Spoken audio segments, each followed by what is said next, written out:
Do some of your closest relationships feel a little more empty or hollow? Do you feel like you care more than they do? Asking them questions about themselves and not getting many questions in return? Do you feel like you're the one that apologizes more and they apologize very little, if ever? Well, you might be dealing with a relationship that might be with a narcissist. Somebody that's very narcissistic and self-centered or has lots of narcissistic tendencies. Let's dive deep into that today. One thing that resonates very clearly with me is that I feel like these relationships feel a little hollow. I feel as though the relationship doesn't feel very solid. And I feel like a lot of times I'm bringing a lot to the table and it doesn't feel like they're bringing that much to the table, if that makes sense. What I mean by hollow is I feel like a lot of times when you're talking with the narcissist or the narcissist is talking to you or at you, it almost feels like they're giving you a laundry list of things, they're telling you about things, but very rarely do they ask you about how you're doing.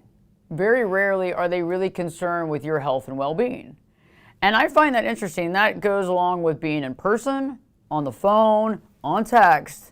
I find that that's something that is consistent across the board. And it feels kind of hollow because you can sit there and text out, hey, what's up? Good morning. How you doing? Are you feeling better? I remember you had a headache last night. Is that headache feeling better? Let me know. And usually you'll get a response back, hey, yep, headache gone. Okay, interesting. There was no real good morning. There was no, how are you doing? Did you sleep well? None of that. And that's always interesting to me. And then sometimes you can get on a phone with somebody that's very narcissistic nature and they don't ask you questions, and a lot of times they talk the entire time. A lot of the time. And you might not even be able to get a word in edgewise, and when you do, when you're about to say something, I gotta go, I'm gonna have to talk to you later. Okay. And it can feel very hollow, is what I mean. It doesn't feel like it's two-way. It doesn't feel like one person's able to communicate how they feel and the other person's able to communicate how they feel, and they're both, asking and interacting and very interested. It feels sometimes like it's that one-way street where you're asking all the questions, you're super interested, and it just seems to not go back the other direction. It's almost like you have to be on your deathbed for somebody to even ask you how you're feeling. You have to have full-on COVID or whatever it is for somebody to even ask the question. And then when you tell them, they're like, I'll get over it, you'll be fine. It's that toxic positivity that comes next. You need to get your head out of your butt and start thinking more positively, because otherwise you're just going to be sick longer. You need to think more positively. And that same person literally can get the sniffles and act like they're dying. And if you don't act, oh my God, are you okay? Can I bring you soup? How are you feeling? Oh, please, let me kiss your butt. It's over, because they're very unhappy with you because you're not considerate. So the thing is, it's interesting how it's not a two-way street. It seems very one-sided. And why does it feel that way? Because it is. I mean, it just is. We can give all the reasons to try to convince ourselves that they're just having a bad day, or they're just too busy to ask, or they have too much on their mind, or they're super stressed out about their relationship or their problems. But honestly, I mean, you're probably in the same boat, super stressed out about things, having issues in your life, but apparently you have time to ask them questions. Interesting. And actually, you actually give a damn about what they say back.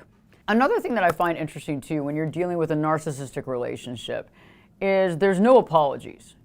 There's absolutely no apologies. And if there is an apology, it's like this backhanded slap. I mean, it's it's funny. It's almost like the door is hitting you in the ass on the way out. It's like, what was that about? And you think, well, what have I done to deserve this stuff?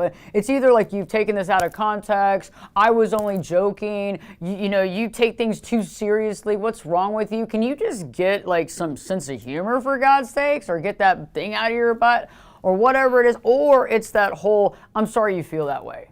I'm really sorry that you feel that way, Ashley.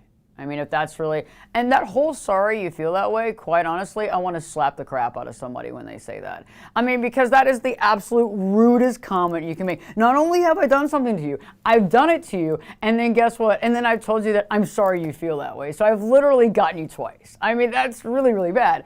And when you look at all this kind of stuff, it starts kind of creating this weird reality that we're stuck in this weird relationship with somebody that ultimately doesn't apologize for anything, and if they do, they're going to bring you in on something. For example, I like to use this example because it's so funny. Okay, you get home and the house has been blown up in bits, and you go, did you blow up the house? And they're like, yeah, sorry, I did, but you did X, Y, Z. Okay, or sorry you did and you did this. So there's always something you did, no matter how bad of what they did. If they do apologize for something, it's going to be kind of flimsy, and then they're going to pull you in on something that you did too. But guess what? You did this, or I had to do this because of you, or you made me do this. If it wasn't for you, I wouldn't know that. If you wouldn't have gotten me so mad, this would have never happened. Okay, this is what I'm talking about. This is the stuff that just really irritates you because you start seeing it. And many of you have lived with it your whole life. Mom or dad was this way. And then guess what? Then you found friends like that. Oh, and then you found a girlfriend or boyfriend like that. And then you found more friends like that. And then you're like, why is it that I feel so alone? Why do I feel like most of my relationships are hollow? And why do I feel like I'm the only one that seems to, I don't know, care? And I think sometimes when you start being around a lot of narcissists or people that have lots of narcissistic tendencies, you begin to feel, well, very lonely. It can feel lonely because it can feel as though you're kind of your only friend and everybody else is just kind of interacting whenever they feel like it, coming in your life when they need you or using you or just there until they find a bigger, better deal. And then sometimes it's just convenient, right? You've known them for so long, it's convenience, and you've accepted this historically over time, and so you just kind of go along with the flow. And so that's definitely a rant a little bit to some degree, but I also feel like this is something that's very important for us to understand. If you feel like you're in a hollow relationship like that, and you're feeling and some of these signs are there, you could be in a relationship with someone that has a lot of narcissistic tendencies.